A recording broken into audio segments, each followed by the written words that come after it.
இந்த நாளிலும் உங்களிடத்தில் இருதயத்தில் இயேசு கிறிஸ்து இருக்க வேண்டும். நம்முடைய இருதயத்தில் இயேசு கிறிஸ்து இருக்க வேண்டும் என்ற தலைப்பில் நம்ம சற்று நேரம் சிந்திக்கலாம். நீதிமொழிகள் 23:26.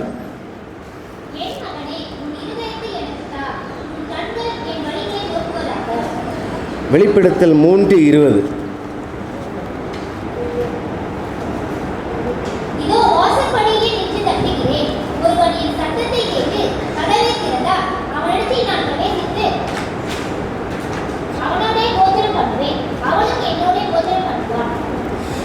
இவங்க என்ன சொல்கிறாங்க? என் மகனே, உன் இருதயத்தை எனக்கு தா. கர்த்தர் நம்மகிட்ட என்ன கேட்குறாரு? நம்முடைய இருதயத்தை அவருக்கு கொடுக்க வேண்டும் அப்படின்னு சொல்கிறார். வெளிப்படுத்தல நம்ம பார்க்குறவங்கள வாசற்படியில் என்ன செய்கிறாரு? தட்டுகிறேன், ஒருவன் என் சத்தத்தை கேட்டு கதவை திறந்தால் நான் என்ன செய்வேன்? அவனோட போஜனம் பண்ணுவேன் அப்படின்னு சொல்கிறார். அப்போது நம்முடைய இருதயம் யாருக்கு சொந்தம்? அவருக்கு சொந்தம். நம்ம இருதயத்தை யார் கட்டுப்படுத்த வேண்டும்? அவர் கட்டுப்படுத்த வேண்டும். அவர் கட்டுப்படுத்தாத பட்சத்தில் நம்முடைய வாழ்க்கை என்னது? சின்ன பின்னமாக மாறிவிடும்.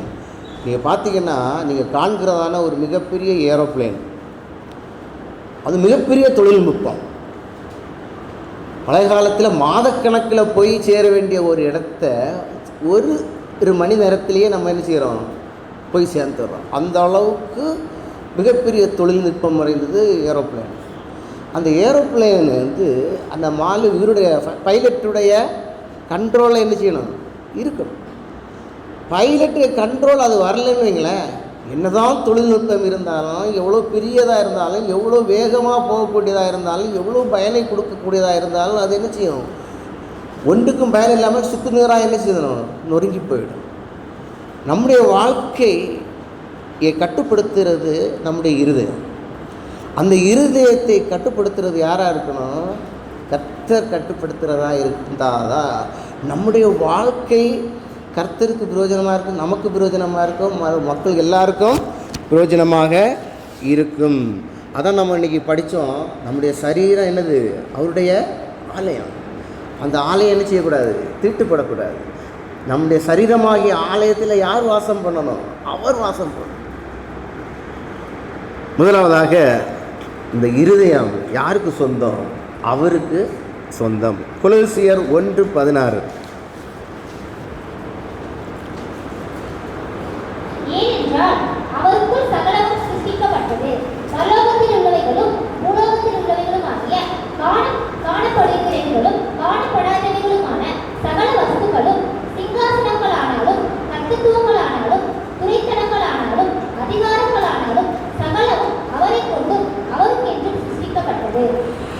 ஏனென்றால் அவருக்குள் சகலமும் சிருஷ்டிக்கப்பட்டது.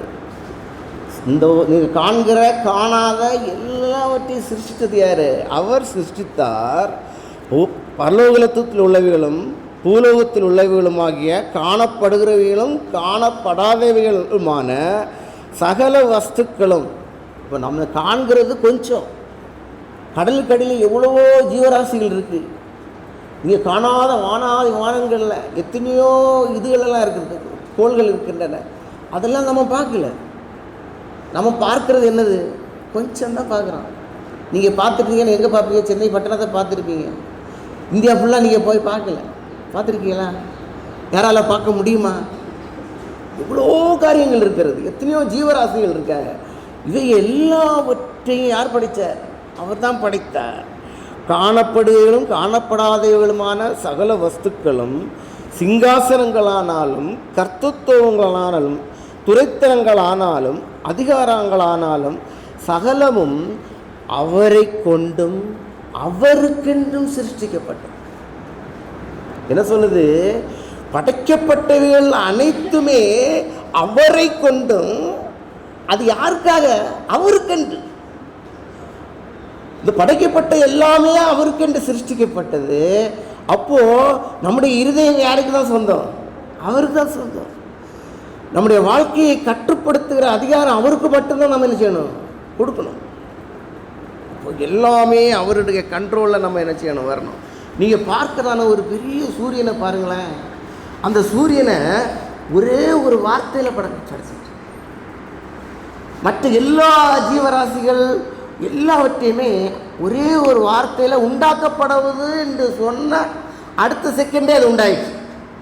ஆனால் மனுஷனை மட்டும் என்ன பண்ணார் தெரியுமா, மண்ணை எடுத்து அதை பிசைஞ்சு அவருக்கு சாயல், நம்ம எல்லாம் யாருக்கு சாயல், ஆமாம் ஆண்டவருடைய சாயலில், அவருடைய சாயலில் படைச்சி உருவாக்கி அப்புறம் அதில் அவருக்கு ஜீவ சுவாசத்தை ஊதினார். நீங்கள் பார்க்குறதான பெரிய சூரியனால தான் இந்த ஜீவராசிகள்லாம் வாழுது. அதனால ஏகப்பட்ட சக்தி வருது. மரம் செடி கொடிகள் இவளை எல்லாவற்றுக்கும் ஆகாரம் அதுதான் கொடுக்குது. அதை ஒரு வார்த்தையிலேயே படைச்சிட்டார். ஆனால் நம்மளை ஜஸ்ட் லைக் தட் அவர் என்ன செய்யலை, படைக்கலை. அவர் ஒரு விசேஷித்த பிரகாரமாக அவருடைய சாயல்ல, அதுவும் அவருடைய ஜீவ சுவாசத்தை நம்மகிட்ட கொடுத்துருக்கார். அப்படி தான் படைத்தார். ஏவாளை எப்படி படைத்தார், அந்த மனிதனுடைய எலும்பு விலா எலும்பை எடுத்து அப்படி தான் படைத்தார்.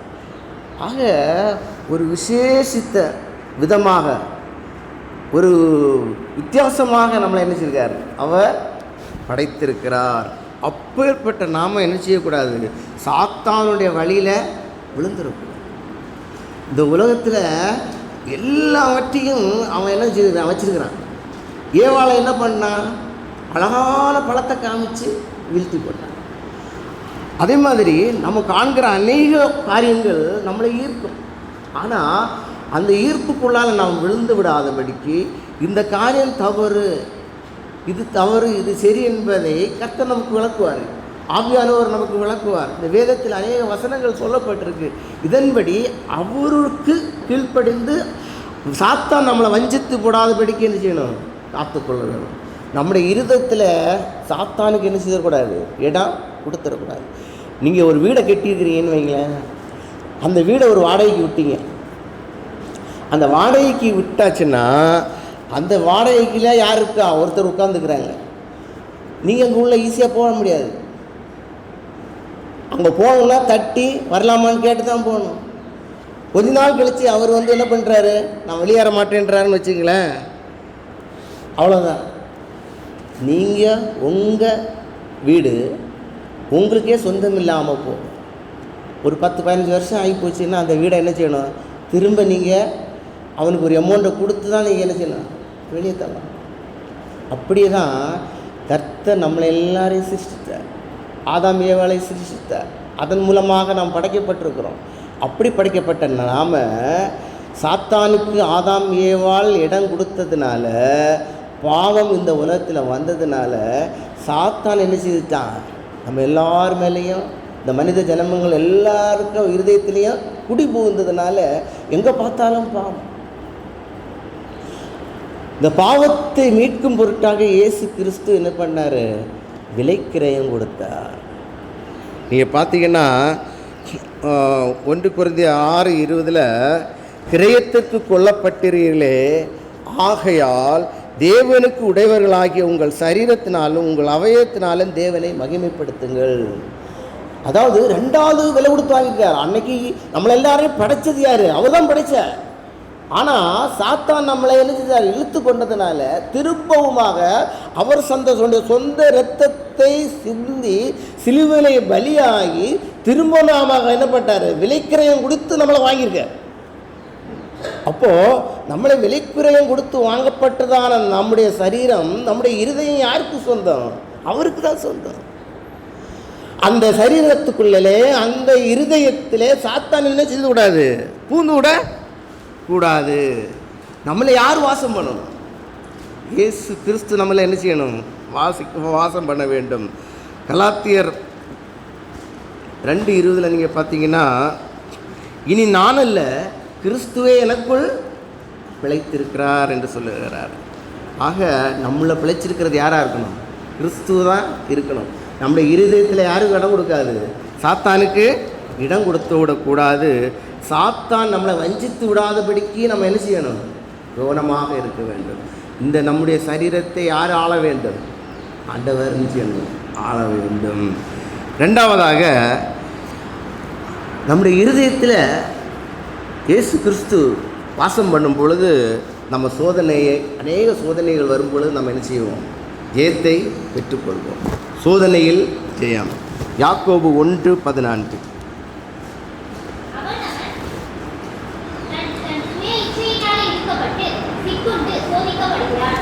இப்போது நமக்கு அநேக சோதனைகள் வரும். எல்லாருக்கும் ஒரே சோதனை தான் கொடுக்கப்பட்டிருக்கு. இப்போ நீங்கள் எல்லாரும் இருக்கீங்க, உங்களுக்கு முன்பாக ஏதோ ஒரு காரியம் வைக்கப்பட்டிருக்கிறது. அதில் விழுறதும் விழாததும் உங்களுடைய சுய இச்சையினால தான் வருது. கரெக்டாக இல்லையா? இப்போ நம்ம காண்கிறோம், அநேகரை காண்கிறோம். எல்லாரும் விழுந்து போகிறாங்களா? இல்லை, யாரோ ஒருத்தர் தான் என்ன செய்கிறாங்க? விழுந்து போகிறாங்க. அது எப்படி விழுறாங்கன்னா, அவங்க தங்களுடைய சுய இச்சையினால் விழுந்து போகிறார்கள். அது யார் கொண்டு வருகிறா? சாத்தான் கொண்டு வரா. சூழ்நிலையை யார் உருவாக்குறா? நம்முடைய சூழ்நிலையை பார்க்குறாங்க, வயதுக்கேற்ற சூழ்நிலை. இப்போ நீங்கள் ஒரு பண கஷ்டத்தில் இருக்கீங்கன்னு வச்சுங்களேன். இப்போ எனக்கு கட்டாயம் இந்த கடனை தீர்த்தே ஆக வேண்டிய ஒரு கட்டாயம், ஒரு சூழ்நிலை. அப்போ தான் சாத்தான் வருவான். இந்த இடத்துல நமக்கு காட்டும், அதை அபகரிச்சிடலாம். அதன் மூலமாக நம்ம என்ன பண்ணலாம்? அந்த கடனை அடைச்சிடலாம். ஏதோ ஒரு தவறு இல்லை, வாலிப பிராயமாக இருக்கிற வேலை, அதுக்கேற்றதான ஒரு சூழ்நிலையை என்ன செய்வான்? கொண்டு வருவான். சாத்தான் கொண்டு வருவான். இப்போ பார்த்தீங்கன்னா, இயேசு கிறிஸ்து 40 நாள் என்ன செய்தார்? உபவாசம் இருந்தார், பசியாக இருக்கார். அப்போ தான் சாத்தான் வந்து என்ன சொல்கிறான்? இந்த கல்லுகளை அப்பமாக நீங்கள் பண்ணுங்க அப்படின்ற. ஏன் இயேசு கிறிஸ்துக்கு அப்பமா இவன் சொல்லி தான் பண்ணணுமா என்ன? இல்லையே. அவர் என்ன சொன்னார் பார்த்தீங்களா? அப்போது என்னுடைய மனுஷன் அப்பத்தினாலே மாத்திரமல்ல, என் வார்த்தையில் உண்டாக வார்த்தையினாலே என்ன செய்வான்? பிழைப்பான்னு சொல்கிறார். அப்போ சாத்தான் அப்படி தான் வருவான். ஏவாளை பார்த்து எப்படி வந்துச்சுதான், அதே மாதிரி இயேசு கிறிஸ்துட்ட வந்தான், அவன் வெளியே போகலை. அதே மாதிரி நான் பார்த்தீங்கன்னா, தானியேல் ஒரு தான் இருந்தார். நேபுகாத்நேச்சார் வந்து என்ன பண்ணுறாரு? எருசலேமிலிருந்து தானியேல், சாத்ராக், மேஷாக், ஆபேத்நேகம் என்கிறவங்கள சிறைப்பிடிச்சிட்டு வராங்க.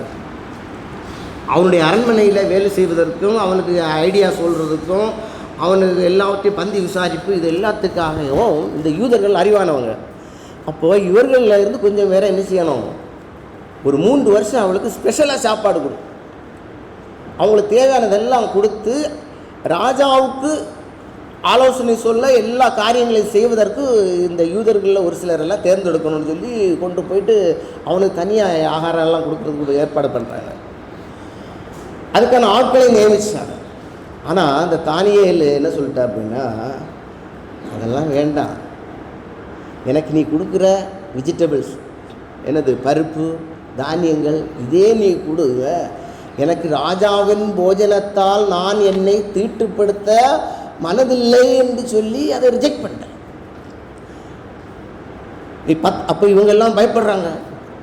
ஏப்பா உனக்கு நான் சாப்பாடு தரலைன்னா ராஜா வந்து பார்த்தா உன் முகம் வாடி போய் இருந்துச்சுன்னா எண்ணெயில் காலி பண்ணிடுவார் அப்படின்னு சொல்கிறாரு. உடனே இவங்க என்ன சொல்கிறாங்க? ஐயா 10 நாள் நீங்கள் வெயிட் பண்ணி பாருங்கள், நாங்கள் சாதாரண மக்கள் சாப்பிட்ற பருப்பு பயிர் வகைகளை அரிசி தானியத்தை சாப்பிட்டே வரோம். எங்களுடைய முகக்கலையும் நீங்கள் பாருங்கள், நீங்கள் மற்றவருடைய முகக்கலையும் பாருங்கள், வித்தியாசமாக இருந்துச்சுன்னா நாங்கள் நீங்கள் கொடுக்குற சாப்பாடை சாப்பிட்றோம் அப்படின்னு. 10 நாள் பார்த்தாங்க. வெறும் சாதாரண ஆகாரத்தை சாப்பிட்டிருந்த தானியேலும் இந்த சாத்ராக், மேஷாக், ஆபேத்நேகோ என்பவர்கள் அவர்களை விடவும் சிறந்து விளங்கினார்கள். அல்லேலூயா. அதாவது நம்ம எதனால நம்மளை மேன்மைப்படுத்துறது யார்? அவர். நான் என்ன சாப்பிட்றேன்றது இல்லை, நான் மிகப்பெரிய ஆகாரத்தை சாப்பிடலாம், ஆனால் என்னுடைய உடம்புக்கு அது என்ன செய்யாது? ஒத்துக்கு போகாமல் இருக்கலாம். நான் சாதாரண நிலைமையில் இருக்கலாம், ஆனால் நான் சமாதானமாக இருக்கிறேன் இல்லையா? ஆக அந்த காரியங்களை செய்கிறவர் கர்த்தர். சாத்தான் வந்து வீழ்த்துவதற்கு நம்ம என்ன செய்திடக்கூடாது? இடம் கொடுத்து விடக்கூடாது. அன்னைக்கு தானியேலுக்கு என்ன செய்யலாம்? அதை சாப்பிடலாம். மது, பலவிதமான விலை உயர்ந்த மதுக்கள், பலவிதமான ஆகாரங்கள் அவனுக்கு கொடுக்கப்பட்டது. அது சாப்பிட்றதுனால அவனுக்கு ஈஸியாக கிடைக்குது. ஆனால் அதை என்ன செய்யல, அவன் ஏற்றுக்கொள்ளவில்லை. இதே மாதிரி தான் சூழ்நிலைகள் நமக்கு அனுகூலமாக எல்லாவற்றையும் அனுபவிக்க எனக்கு அதிகாரம் உண்டு, ஆனால் எல்லாம் எனக்கு தகுதியாக எதிராதுன்னு சொல்லி பவுல் சொல்கிறார். இந்த உலகத்தில் காணப்படுகிறது எல்லாவற்றையும் நமக்காக கொடுக்கப்பட்டிருக்குன்னு சொல்லி சாத்தான் சொல்லுவான். இதில் என்ன தப்புன்னு சாத்தான் சொல்லுவான். நம்முடைய மனசில் அப்படி தான் தோணும். நான் இந்த சூழ்நிலையில் இருக்கிறேன், எனக்கு இப்போ இது தேவையாக இருக்கிறது. இந்த சூழ்நிலையே அப்படி சாதகமாக நமக்கு வரும், சாத்தான் சொல்லுவோம். ஆனால் வேதம் என்ன சொல்லுகிறது, இது எனக்கு தகுதியாக இருக்குமா என்பதை நம்ம என்ன செய்யணும். நீங்கள் காண்கிற அநேக காரியங்கள், சாத்தான் கொண்டு வர்ற காரியங்கள் அனைத்துமே எல்லாம் இலவசமாக கொடுக்கப்படுறதா தான் இருக்கும். விலை கொடுத்து வாங்க வேண்டியது இருக்காது. பாவத்திலே விழக்கூடிய அளவிலே சாத்தான் கொண்டு வருகிற சோதனைகள் எல்லாமே ஆரம்பத்தில் என்னதான் தான் இருக்கும், எளிதில் கிடைக்கக்கூடியதாக காணப்படும். ஒருத்தர் தண்ணி அடிக்கிறான், முதல்ல அவன் ஃப்ரீயாக தான் வாங்கி கொடுப்பான். ஆனால் அதிலிருந்து வெளியே வர்றதுக்கு அவன் மிகப்பெரிய விலைக்கரையத்தை என்ன செய்யணும், கொடுக்க வேண்டியது. ஸோ விலை இல்லாமல் வரக்கூடிய ஒரு காரியத்தை நம்ம என்ன செய்திடக்கூடாது, சாத்தான் கொண்டு வர காரியத்தை என்ன செய்யக்கூடாது, அனுபவித்து விடக்கூடாது. யோசேப்பு இருந்தார், ராஜாவுக்கு அடுத்தபடியாக இருந்தார். ராஜாவுடைய மனைவி, போர்த்திபாருடைய மனைவியே என்ன சொல்கிறாள், தவறு பண்ணுன்னு வர்றான். ஆனால் யோசேப்பு என்ன சொன்னா, கர்த்தருக்கு விரோதமாக இந்த பாவத்தை நான் செய்வது எப்படி, எளிதாக மிகவும் விலை உயர்ந்த காரியங்கள். ஆனால் நோ, கர்த்தருடைய பார்வையில் என்ன பண்ணிட்டான், நோ என்று சொல்கிறது அவ்வளோ தைரியம் சாத்தானே என்ன செய்யுது, விலைக்கு ஓடிப்போன்னு சொல்கிறக்கூடிய அளவில் நம்ம என்ன செய்யணும், சாத்தானுக்கு எதிர்த்து நிற்கிறவர்களாக இருக்க வேண்டும், சோதனையை மேற்கொள்ளுகிறவர்களாக இருக்க வேண்டும். அதாவது நம்முடைய இருதயத்தில் தகாத ஆசைகள், அதாவது அளவுக்கு மீறின ஆசைகளை நம்ம என்ன செய்யக்கூடாது, வளர்த்து விடக்கூடாது. எனக்கு கர்த்தர் என்ன கொடுத்திருக்கிறாரோ அதிலே நான் நிலை நிற்பதற்கு பழகிக்கொள்ள வேண்டும். எனக்கு கொடுக்கப்பட்ட வேலை என்ன, எனக்கு கொடுக்கப்பட்ட பணம், எனக்கு கொடுக்கப்பட்ட வீடு, எனக்கு கொடுக்கப்பட்ட சம்பாத்தியம், எனக்கு கொடுக்கப்பட்ட கணவன், எனக்கு கொடுக்கப்பட்ட மனைவி, இதற்கு உள்ளே நாம் என்ன செய்யணும், கர்த்தரை மகிமைப்படுத்துவதற்கு பழகிக்கொள்ள வேண்டும். கர்த்தர் எனக்கு தேவையானவற்றை அவர் கொடுப்பாருங்கிற விசுவாசம் நமக்கு வர வேண்டும். அதற்கு மீறின காரியங்கள் நம்ம அனுபவிப்பதற்காக தேடி ஓடுவதற்காக நம்ம தவறான வழியிலே முயற்சி செய்யும் பொழுது சாத்தான் நம்மளை என்ன செய்துடுவான், வீழ்த்தி விடுவார். அதனால் நம்ம சோதனையில் என்ன செய்து விட்டுறக்கூடாது, அகப்பட்டு விடக்கூடாது. மூன்றாவதாக மாய்மாலமான வாழ்க்கையை நம்ம என்ன செய்யக்கூடாது, வாழக்கூடாது. மத்தேயு 15:8.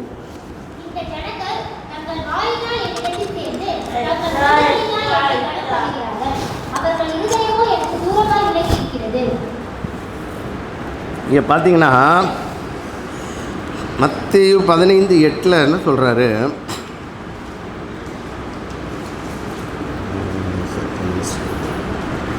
இந்த ஜனங்கள் தங்கள் வாயினால் என்னிடத்தில் சேர்ந்து தங்கள் உதடுகளினால் என்னை கனம் பண்ணுகிறார்கள், அவர்கள் இருதயமோ எனக்கு தூரமாக விலகி இருக்கிறது. அநேக நேரங்களில் நம்ம நல்லவர்கள் மாதிரி நம்ம இருப்போம், மற்றவர்கள் மத்தியில் ரொம்ப டீசன்ட் பர்சன், ஆலயத்தில் வரவளை கர்த்தருக்கு பிரியமான பிள்ளைகளாக இருப்போம். ஆனால் நம்முடைய இருதயம் என்ன செய்யுது, தூரமாக இருக்கும் அவருக்கு. அநேக இன்னைக்கு கிறிஸ்தவத்தில் அநேக இடங்களில் பிரச்சனைகள் வர காரணம் என்னென்னா மாய்மாலமான வாழ்க்கை. அநேக கிறிஸ்தவ ஆலயங்களில் மாய்மாலமாக மக்கள் இருக்கிறாங்க. அதான் இயேசு கிறிஸ்து வேதபாரகரை பார்த்து, பரிசேயரை பார்த்து என்ன சொல்கிறாரு, நீங்கள் வெள்ளையடிக்கப்பட்ட கல்லறை அப்படின்னு சொல்கிறார். வெள்ளையடிக்கப்பட்ட கல்லறை இது, கல்லறையை பார்க்குறவளோ நீட்டாக இருக்கும், வெள்ளையடிக்கப்பட்டு நீட்டாக கிரானைட் எல்லாம் போட்டு பக்காவாக இருக்கும். ஆனால் உள்ளே என்ன இருக்கும், புழு தெளிஞ்சிட்டு தான் இருக்கும். நம்முடைய இருதயத்தில் புழு தெளிகிறதா என்கிறத நம்ம பார்க்கணும். வெளியில் நம்ம என்ன செய்யலாம், பயங்கரமாக நல்லவர்களை போல நம்ம இருக்கலாம். அப்பேற்பட்ட வாழ்க்கை நமக்கு கர்த்தருடைய பார்வையில் என்ன செய்யுது? மோசமானது. புறம்பே என்ன செய்யுது? பக்தர்களை போல நம்ம நடிக்கலாம், ஆனால் இருதயத்தில் அக்கிரம சிந்தைக்குள்ளவர்களாக காணப்படக்கூடாது. உள்ளத்தில் அசுத்தம் இருக்கலாம், புறம்பே என்ன செய்யலாம்? சுத்தன் மாதிரி நம்ம இருந்துட விடக்கூடாது. நம்ம அன்புள்ளவர்களாக நம்மளை காட்டிக்கலாம், ஆனால் உள்ள பகையை வைத்திருக்கக்கூடாது. தாழ்மை உள்ளவர்கள் போல் மக்கள்கிட்ட நம்ம பேசுவோம், ஆனால் நம்ம மனசில் பெருமை இருக்கும். ரைட்டா? இதே மாதிரி நம்முடைய இருதயத்தை அவர் பார்க்கிறார். மனுஷன் என்ன செய்வான்? இருதயத்தை பார்க்க முடியுமா? யாராவது என்னுடைய இருதயத்தில் என்ன இருக்கிறதுங்கிறத நீங்கள் பார்க்க முடியாது. உங்களுடைய இருதயத்தில் என்ன இருக்குன்னு நான் பார்க்க முடியும். ஆனால் அவர் எல்லாத்தையும் அறிகிறவர். என் உட்காருதலையும் எழுந்திருக்குதலையும் அவர் அறிகிறவர். என்னுடைய நாவிலே சொல் பிறவாதற்கு முன்பதாகவே நான் என்ன பேச போறேன்றது அவருக்கு தெரியும். அதனால் மாய்மாலமான வாழ்க்கை நம்ம என்ன செய்து வரக்கூடாது? வாழ்ந்துடக்கூடாது. மனுஷர் தோற்றத்தை பார்க்கிறார்கள், தேவனோ இருதயத்தை பார்க்கிறார். கர்த்தரால் புகழப்படுகிறவனே பாக்கியவான். நம்ம வெளித்தோற்றத்தில் மட்டும் மக்களுக்கும் கடவுளுக்கும் பிரியவுக்கு மாதிரி நம்ம காட்டியக்கூடாது. இருதயத்தை அவருக்கு கொடுக்கும் பொழுது நம்ம இருதயத்தில் அவருக்கு சுத்தமானவர்களாக, அவருக்கு பிரீதியான காரியத்தை செய்கிறவர்களாக நம்ம என்ன செய்ய வேண்டும்? காணப்பட வேண்டும். இப்போ நீங்கள் பார்த்தீங்கன்னா இங்கே ஒரு பிளாஸ்டிக் பூ வச்சுருக்காங்கன்னு வச்சுங்களேன், பார்க்குறதுக்கு அழகாக தான் இருக்கும். பிளாஸ்டிக் பழம் கடைகளில் பார்த்துருப்பீங்க, பார்க்குறதுக்கு நல்லது மாதிரியாக தெரியும். ஆனால் அந்த பிளாஸ்டிக் பூ மனத்தை கொடுக்காது, அது அடுத்தவங்களுக்கு பிரயோஜனப்படாது. அந்த பிளாஸ்டிக் பழம் யாராவது சாப்பிட முடியுமா? சாப்பிட முடியாது. அந்த பிளாஸ்டிக் பழத்தை சாப்பிட்டா யாருக்காவது டைஜஸ்ட் ஆகுமா? அந்த பிளாஸ்டிக் பழத்தை யாராவது சாப்பிட்டா நமக்கு உடம்புல எனர்ஜி கிடைக்குமா? கிடைக்காது. அதே மாதிரி தான் நம்ம மாய்மாலமான ஒரு வாழ்க்கை வாழ்ந்தால் நம்ம யாருக்குமே நம்ம பிரயோஜனமாக இருக்கவே முடியாது. உண்மையாகவே நம்முடைய இருதயத்தை அவருக்கு கொடுத்து அவருக்கு பிரியமாக வாழும் பொழுது நம்முடைய வாழ்க்கையினாலே அநேகர் பயன்படுவார்கள். நம்முடைய குடும்பத்திலே பயனுள்ளவர்களாக, பிறருக்கு பயனுள்ளவர்களாக நாம் மாறுவோம். நாமும் என்ன செய்து வரக்கூடாது? பொம்மையாகி விடக்கூடாது. நான்காவதாக, நமக்கு பாவத்தின் மேல் ஜெயத்தை அவர் கொடுப்பார். நம்முடைய இருதயத்தில் அவர் வாசம் பண்ணும் பொழுது, நம்முடைய இந்த ஆலயமாகிய அவருடைய இருதயத்தில் அவர் வாசம் பண்ணும் பொழுது பாவத்தை நம்ம செய்யவே முடியாது. ரோமர் 8:10.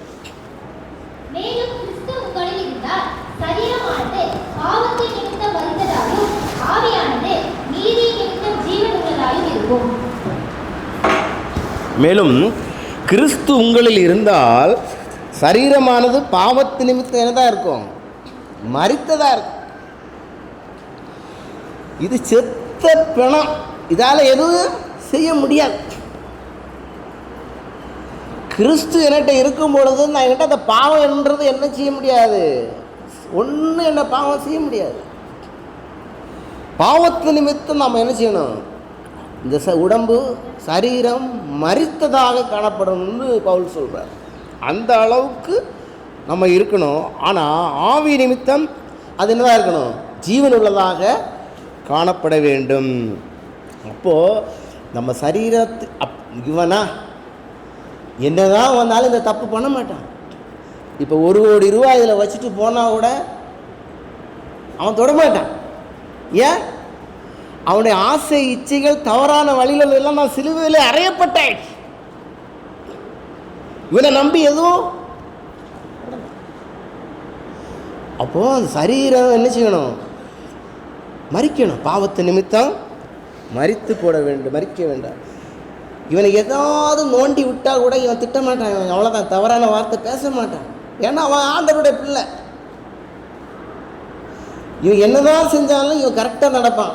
கூட இருக்கிறவங்க வேலை செய்கிற இடத்துல நோண்டி விடுவாங்க, வேலை செய்யாத, நோ நான் சம்பளம் வாங்குறேன், நான் வேலை செய்வேன், கர்த்தருக்கு பிரியமானது அது.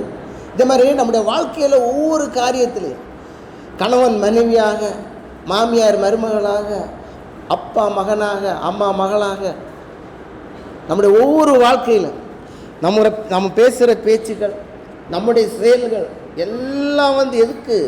பாவத்துக்கு விலகி இருக்கிறதாக நம்ம காணப்பட வேண்டும். நம்முடைய இயேசு கிறிஸ்து வாசம் பண்ணும் பொழுது, நம்முடைய இதயத்தில் அவர் வாசம் பண்ணும் பொழுது ஒரு வித்தியாசமான வாழ்க்கை மக்கள் என்ன செய்யணும்? பார்க்க வேண்டும். இந்த காரியம் எல்லாம் இப்போ நம்முடைய சரீரம் இருதயத்தான் அதெல்லாம் செய்யுது.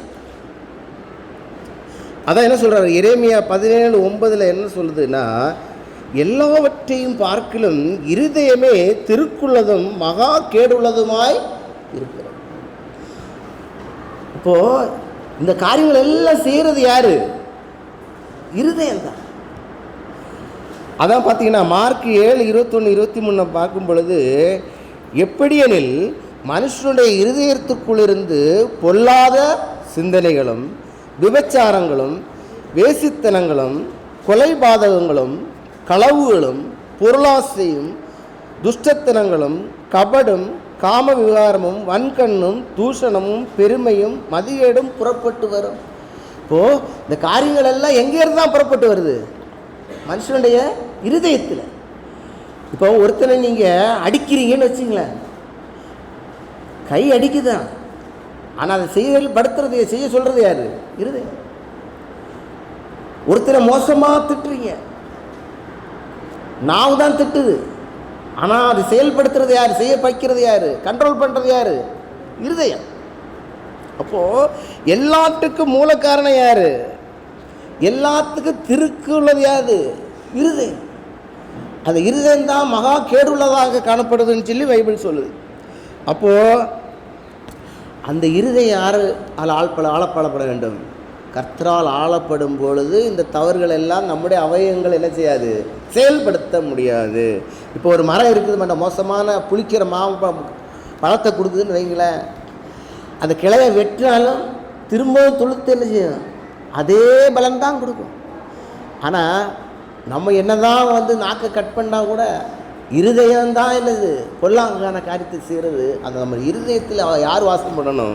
கர்த்தர் வாசம் பண்ணும்போது நம்மள அவர் வாசம் பொழுது நம்ம சரியான காரியங்களை நல்லவைகளை செய்வோம், அவருக்கு பிரியமான காரியங்களை நாம் செய்வோம். இப்போ அநேக காரியத்தில் நம்ம பார்ப்போம், நாம் செய்கிறது கரெக்டுன்னு நினைப்போம். நான் செஞ்சது இதனால தான் நான் செஞ்சேன்றது ஒரு சாக்குப்போக்கு நம்ம சொல்லுவோம். பார்த்திங்கன்னா நாம் வெறுக்கிற காரியம் இன்னொருத்தருக்கு என்னவாக இருக்கும்? அசிங்கமாக இருக்கும். இப்போ ஒருத்தர் சிகரெட் ஊதுறாருன்னு வைங்களேன், அந்த ஸ்மெல்லு நிறைய பேருக்கு நமக்கு பிடிக்காது. தூரத்தில் அடிப்பாங்க, இங்கே ஆசனை அடிக்கும்.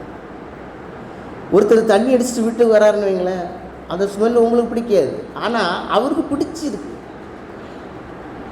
அவர் என்ன செய்கிறாரு? அதை உட்கொள்கிறார். உங்களுக்கு அந்த ஸ்மெல்லே பிடிக்காது, ஆனால் அதை ஒரு உட்கொள்கிறார். ஆக அநேக காரியங்கள் நமக்கு நல்லது, நாம் பண்ணுறது சரி என்று தோன்ற அநேக காரியங்கள் கர்த்தருடைய சமூகத்தில் என்னவாக இருக்கும்? மோசமானதாக, அசிங்கியமானதாக, அருவருக்கப்படத்தக்கதாக காணும். அப்போது இது கரெக்டாக ரைட்டான்றது யார் உங்கள்கிட்ட பேசணும்? ஆவியானவர் உங்களுக்கு சொல்லுவார். வேதத்தில் சொல்லப்பட்டிருக்கிற காரியங்கள் எது செய்யக்கூடாதுன்னு சொல்லியிருக்கோ அதை எல்லாவற்றையும் நாம் என்ன செய்யணும்? விட்டு விலகணும். நாமளாக ஜட்ஜ் பண்ணிடக்கூடாது. இது நான் ரைட்டு தான், நான் உன்னை பேசுகிறது ரைட்டு தான், நான் செஞ்சது ரைட்டு தான், இது பரவாயில்ல, எனக்கு வேறு வழி இல்லை, என்னுடைய சூழ்நிலை இப்படி, அதெல்லாம் சொல்லுறதுக்கு உங்களுக்கு ரைட்டே கிடையாது. இயேசு கிறிஸ்து உங்களுடைய வாழ்க்கையில் உங்களுடைய இருதயத்தில் இருக்கும் பொழுது நிச்சயமாக நீங்கள் தவறான காரியங்களை நம்ம செய்ய முடியாது. ஒருவேளை என்னால் இதை விட்டுவிட முடியல அப்படின்னு நீங்கள் நிறைய நினைக்கலாம். ஒரு பெரிய இருட்டறை இருக்குன்னு வைங்களேன், இந்த இருட்டறையில் இருந்துட்டு நீங்கள் எவ்வளோதான் சத்தம் போட்டாலும் அந்த இருள் மறைய, ஒரு இருட்டறைக்குள்ளே இருந்துட்டு கூக்குரல் போட்டாலும் ஒன்றும் விளைக்காது. ஆனால் ஒரு சின்ன ஒரு மெழுகுவர்த்தியை கொளுத்தி அந்த ரூமில் வச்சிட்டிங்கன்னு வைங்களேன், அந்த இருள் தானாக அவர் உங்களிலே வாசம் பண்ணும் பொழுது, உங்கள் இருதயத்திலே வரும் பொழுது நம்முடைய இருளெல்லாம் என்ன செய்யும்? ஆட்டோமேட்டிக்காக ஜஸ்ட் லைக் தட் என்ன செய்யும்? மறைந்து போகும். அதான் 1 யோவான் 3:6 என்ன சொல்லப்பட்டிருக்குன்னா, அவரில் நிலைத்திருக்கிற எவனும் பாவம் செய்கிறதில்லை, பாவம் செய்கிற எவனும் அவரை காணவும் இல்லை, அவரை அறியவும் இல்லை. அப்போது அவரில் நாம் நிலைத்திருக்கும் பொழுது எவனும் என்ன செய்யறதில்ல, பாவம் செய்கிறது இல்லை. அப்போ அவருடைய விளக்கு ஒளி நம்முடைய இருதயத்தில் வரும்பொழுது நம்மளால் என்ன செய்ய முடியாது, எந்த பாவமும் செய்ய முடியாது. ஐந்தாவதாக நீதிமொழிகள் 4:23, எல்லா காவலோடும் உன் இருதயத்தை காத்துக்கொள், அதனின்று ஜீவ ஊற்று புறப்படும். எல்லா காவலோடும் நம்முடைய இருதயத்தை என்ன செய்யணும், காத்துக்கொள்ள சொல்கிறார். அப்போ தான் நம்மிடத்திலிருந்து அநேகருக்கு பிரயோஜனம் உள்ளவர்களாக நாம் மாறோம். இன்றைக்கி பார்த்திங்கன்னா அநேக மிஷினரிகள் வந்தாங்க. வில்லியம் கேரி, சீகன் பால், ஐடாஸ்கர், அவங்களாம் வந்தாங்க. இன்றைக்கும் பேசப்படுகிறாங்க. அவள் இருதயத்தை காத்து கொண்டதுனால அவள் அநேகருக்கு பிரயோஜனம் உள்ளவர்களாக மாறினாங்க. அதே மாதிரி நாமும் நம்முடைய இருதயத்தை நம்ம காத்துக்கொள்ளும் பொழுது அநேகருக்கு பிரயோஜனம் உள்ள ஜீவ ஊட்டாக நம்ம என்ன செய்யணும், மாற வேண்டும். கர்த்தர் தாமே இந்த வார்த்தையில் ஆசீர்வதிப்பாராக.